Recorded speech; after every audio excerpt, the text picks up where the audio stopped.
যুক্তরাষ্ট্রের ক্যালিফোর্নিয়ায় ভয়াবহ দাবানল আরও বিস্তীর্ণ এলাকায় ছড়িয়ে পড়েছে।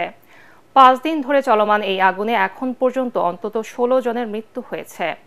দাবানল নিয়ন্ত্রণে আনতে ফায়ার সার্ভিস ও স্থানীয় প্রশাসন প্রাণপণ চেষ্টা চালালেও পরিস্থিতি আরও জটিল হয়ে উঠছে। জারি করা হয়েছে রেড অ্যালার্ট। আরও জানাচ্ছেন জাহিদুল আলম। দিক পরিবর্তন করে নতুন নতুন এলাকায় ছড়িয়ে পড়ছে ক্যালিফোর্নিয়ার লস অ্যাঞ্জেলস কাউন্টির দাবানল। আগুনের তীব্রতা কমাতে ফায়ার সার্ভিস কর্মীরা আকাশ থেকে পানি ও রাসায়নিক ছিটাচ্ছে। এতে লাভ তো হচ্ছেই না, বরং তীব্র বাতাসের কারণে আরও নতুন নতুন এলাকা গ্রাস করছে ভয়াবহ এই অগ্নিস্রোত। পরিস্থিতি নিয়ন্ত্রণে সরকার প্রতিবেশী 7টি অঙ্গরাজ্যের সাথে সহযোগিতা করছে কানাডা। রোববার যোগ দেয় মেক্সিকোর ফায়ার ফাইটাররাও। এর আগে শনিবার বাতাস কমে কিছুটা নিয়ন্ত্রণে এসেছিল ভয়ঙ্কর এই আগুন।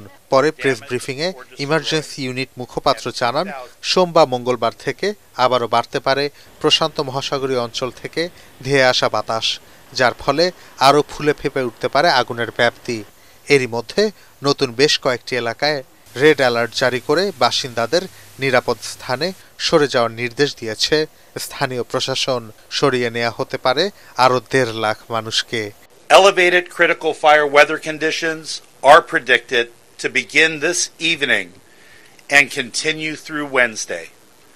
Moderate to locally strong Santa Ana winds will affect Los Angeles County today and tomorrow, and again Monday through Wednesday. এদিকে দাবানলের কারণে গত 5 দিনে শুধুমাত্র মার্কিন বিমা খাতেই ক্ষতি $150 বিলিয়ন। আশঙ্কা করা হচ্ছে ক্ষয়ক্ষতির দিক থেকে মার্কিন ইতিহাসের সবচেয়ে ভয়াবহ হতে পারে এবারের এই দাবানল। অনেকটাই নিয়ন্ত্রণের বাইরে যুক্তরাষ্ট্রের দাবানল। জলবায়ু পরিবর্তনের প্রভাবকেই এই পরিস্থিতির জন্য দায়ী করছেন পরিবেশবিদরা। একই সাথে বলছেন, এই ধরনের পরিবেশগত চ্যালেঞ্জ মোকাবেলায় প্রয়োজন দীর্ঘমেয়াদী সমন্বিত উদ্যোগ। জাহিদুল আলম, এটিএন বাংলা।